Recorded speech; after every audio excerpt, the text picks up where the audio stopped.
The previous Roman was a moron who was disrespected, even as part of the Dmitri family. But everyone who was present there had no choice but to acknowledge one fact, that the moron they knew no longer existed. Inside the carriage, Kevin apologized to Roman, as because of him, Roman were insulted. Chris also apologized, as he did nothing, while Dimitri's name was disgraced and Kevin was being beaten. Roman said that as rashness brings chaos, so Chris' decision prevented the worst-case scenario. However, this is not the answer that Roman wanted. He said that there is no one in the entire Northeast that can dare to lay their hands on the Dmitri family, and anyone who follows him means they will live a life of standing above all. After returning to his palace, Roman was reading about the Barcos, a family that settled in the Northeast for a little over a century. The time when they started to rise as a powerhouse in the region was around the time when someone from the Barco family entered the central government. But even though the family has such high status, their military strength doesn't seem to be strong. The Salamander continent consists of 2 empires and 6 kingdoms. Among them, the kingdom of Cairo is small and weak because it shared borders with all the other kingdoms. And because powerful enemies lurked outside their borders, they had no choice but to join forces with the central government. And due to this, the central government also naturally gains strength, as their authority over conscription is especially absolute. If a noble reject conscription, they are deemed as insurgents and soldiers are dispatched immediately. And after subjugating the insurgents and confiscating the land as the kingdom's possession, the neighboring lords who assisted with the subjugation are rewarded a portion of the land. This system of influence is what gave Barcos intangible strength through their connection. And that is how they were able to take a large loan from the gold bank. And the money they acquired was used for the Burj Mercenary Company. This company is composed of around 100 mercenaries, with the high-rank mercenary Burj at its core. Roman then said, considering the Barco has been conscripting their people recently, they are expected to attack Lawrence within half a month. Roman thought. He told Anthony Barco that he wouldn't interfere with matters regarding Lawrence. But for Roman Dmitri to keep living on, he cannot leave the Barcos as they have threatened him. Still, no matter how much Barco increases their forces, they are no match for Dmitri. He concluded that if he borrowed the family's strength, it would be a simple task, but that would be meaningless. Separate from the fact that the Dmitris are of common origin, the nobles of the Northeast do not consider Roman Dmitri as a threat. So Beek decides that what he needs right now is an opportunity to rise to a greater stage like last time. Roman then ordered Hans to inform his father that he wants to meet him. After some days, we see a B-rank mercenary named Lucas saying that Dmitri hasn't changed a single bit. He then went inside a smithy's shop and asked the blacksmith to repair his armor. And as he went outside the shop, he noticed a number of people gathered near the notice board. He got curious and decided to check the matter. He went close to the notice board and saw a recruitment notice. The details were as follows: recruiting private soldiers who must be healthy and desire to become stronger. The number of recruits is 30 and the wage is 8 silver per month. Lucas thought that the living for a 4-person family is about 5 silvers on average, so the offer is not that bad. But if it wasn't for this condition, it has a special condition that the soldiers will only belong to Roman Dmitri, not the Dmitri family, and apply only if you are willing to lay down your life for Roman Dmitri. A man then tells Lucas to not even think about applying, as hundreds would have already applied. Lucas smiled and said he won't, as he's a B-rank mercenary, so he needs at least 50 silvers a month to even consider pledging his loyalty to a noble. But suddenly, a thought crossed his mind. He asked the man why the hundreds of people have applied. Is this really something of that much worth? He added that however good the conditions are, is it not Roman, the moron of the Dmitri? But the man tell him that Lord Roman is no longer the moron that he was before, as he not only just destroyed Bloodfang, he treats people with true care. The man added that even they didn't believe it at first, but after hearing Clark's words, his thoughts changed. The man explained that when Clark's son Kevin was selected by Master Roman, their family lifestyle changed. Master Roman gave them a new house, good meals, and even some land. And according to Clark, Master Roman slapped the hell out of a knight of Barco just to protect Kevin. Everyone in the village just talks about Kevin and how they wanted to be like him. Roman Dmitri treats his people with care.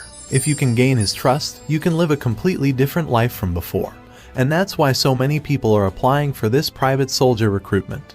Lucas couldn't believe that Roman Dmitri defeated the Blood Fang and caused that incident at the social party, because the Roman Dmitri that he knows from the past would never do such a thing.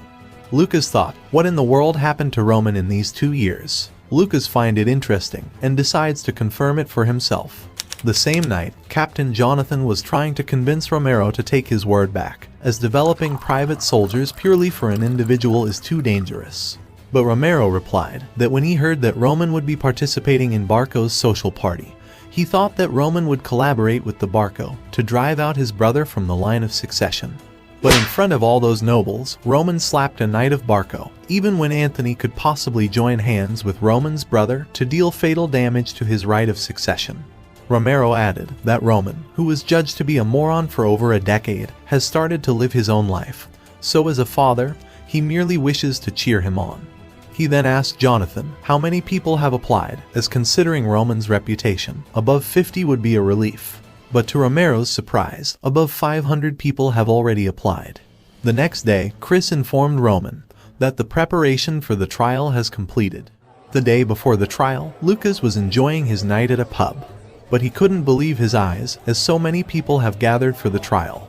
He looked at a group of 3 people and concluded that they are the C-rank mercenaries. He then looked at the other 3 who were drinking at the bar table and figured that those people clearly have battle experience. He realized that the level of the applicants is much higher than he expected. He then heard a man asking his friend, why is he there, because he said that he was going to become a soldier of the Lawrence family. The man replied that even though Lawrence is his hometown, but after seeing Roman Dmitri destroy the Blood Fang, he changed his mind. The man said that he was at the plaza that day when Roman Dmitri, covered in blood, was dragging the leader of the Blood Fang by hair. He couldn't believe that a young noble, to punish the Blood Fang that laid hand on his people, traveled to another territory to smash the head of the leader open. He said that he can't get that scene out of his head. The man then shouted that Roman Dmitri is not a weakling as the rumors said. He is a true leader who can fight for his people. Back at present, Lucas and the other participants were waiting for Roman Dmitri. Lucas was thinking, if everything that he heard is true, then what choice should he make? He concluded the moment of choice will be when he sees the true Roman himself. Suddenly, it became quiet, and all of the participants, including Lucas, unconsciously bowed their heads and made way for Roman Dmitri. And with just one look, Lucas knows what he heard about Roman is true. Roman then tells everyone to raise their heads and that he will select 30 soldiers who will fight for him from today. But before starting the process, he announced that he has no plans to live his days cooped up in a remote territory. He will constantly be in the battle for a higher position, and a battle with their life on the line cannot be avoided. So he added that anyone who was planning on following him with firm resolve can turn back now. And what should they think about as their head flies off on the battlefield is not resentment toward him, who sent them there, but only regret that they weren't able to witness him standing tall as the most powerful on the continent. Lucas was surprised by Roman's arrogance, as forgot the most powerful on the continent. He's someone whose position in his own family is at stake. But for some reason, Lucas thought that Roman could actually pull it off. Chris then came forward and gave instructions for the first trial. He explained that an applicant will stand at the designated location and an archer will fire 3 arrows at him. The arrow may just barely gaze the applicant, be lodged in the plate behind him, or even strike him directly, and deal a fatal injury. Chris said that only those who do not move an inch while the 3 arrows are fired will pass the test. Then the first applicant moves to the designated spot. All the applicants thought that the archer is extremely skilled and would never make a mistake. The archer then shot the first arrow, and it didn't hit the applicant. And as the other applicants believed that nothing would happen to them, the next arrow pierced through the applicant's thigh. The man shouted in pain and was taken out by a stretcher. This scared the other applicants as the archer seriously hit the man. They thought that the arrow went through the applicant's thigh, and if it was his head, then he'd have died instantly. Chris then tells the applicants to leave if they are scared of this drill. The day before the trial, Roman tells his men that in tomorrow's first trial, they will be struck by an arrow. The archer is an expert who will only strike areas that won't result in fatal injury. And as for rewards, he gave them a box full of gold coins. And so, the men quickly accepted his offer. After they left, Chris asked Roman Why is he going so far? Roman explained that he can't find the people that he's looking for with threats alone. Even if the chance of being struck by an arrow is 100 in 1, most of the applicants will be struck by fear from that 1% chance.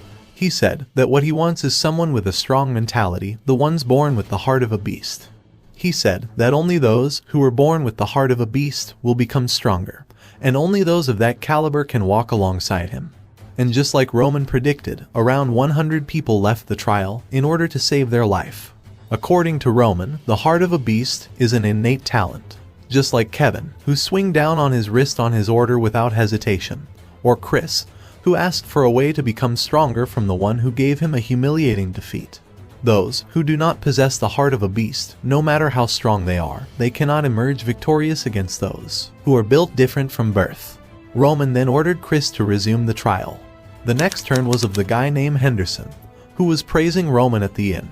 Even though he was shaking, Henderson didn't move and managed to pass the test. And with that, the first trial proceeded without a hitch. And out of 500 applicants, only 120 managed to pass the first trial. Roman came forward and said there were some who passed while trembling, as well as those who passed without a care. But the two do not differ much from his standards, as they both possess the courage to suppress their fears. He then added that the first trial proved their worth as a warrior, but in the end, he will only accept 30 people. Therefore, if they pass the second test, they will become his subordinate, and will be able to live the life of a predator. The rules of the second trial were simple. The applicants need to choose a wooden sword and prove their strength through dueling with Roman. Roman said that anyone who can last even 1 minute against him will pass the test. The first to challenge Roman was a man named Vulcan. As soon as the battle begins, Vulcan dashed toward Roman and struck with full power, but Roman easily dodged the attack and defeated him. With just one look, Lucas understands that Roman is in a different league, and this trial will be incomparably more difficult than the first. The moment Vulcan lost to Roman, not just Lucas, but everyone thought one thing, that Roman is strong. However, as the duels repeated and time passed, they expected that it'd be easier to face him as his stamina ran out. But an hour passed since the second trial began, 60 duels and 60 losses. Roman showed absolutely no signs of fatigue. Henderson remembered Roman's words from before, and realized Roman is a predator who can live however he likes in this world of the fittest. Everyone thought that this is one-in-a-lifetime chance to become Roman's subordinate. But there was just one problem, the monster Roman Dimitri himself. Then the next to challenge Roman was Lucas. Lucas understands that Roman Dimitri is a monster, and as he wants to see Roman dominating the entire continent, so he decided to give his all and pass the test. Lucas dashed toward Roman, and used his sword and a dagger to attack Roman. As Lucas was a B-rank mercenary, he was using his experience in his duel, but none of his tricks were working in front of Roman. Roman smiled, as this guy named Lucas is not bad. However, Roman doesn't plan on letting him hold for 1 minute. 1 minute that is a wall to show them just how amazing their liege is, who they'll be following. And as Roman was about to defeat Lucas, Lucas remembered his past. A normal person can become B-ranked mercenary if they work hard with their lives on the line. But as long as they can't use mana, they could never be permitted entry into a higher rank realm. And as Lucas didn't know about mana, he reached his limit. No matter how hard he struggled, he couldn't raise his rank from B. But in the battlefields, where countless people perished, he survived. He learned one thing, that to survive, and to win, you must use any means necessary. And that's it. Thank you so much for watching, and don't forget to like, subscribe, and press the bell icon so you don't miss the updates.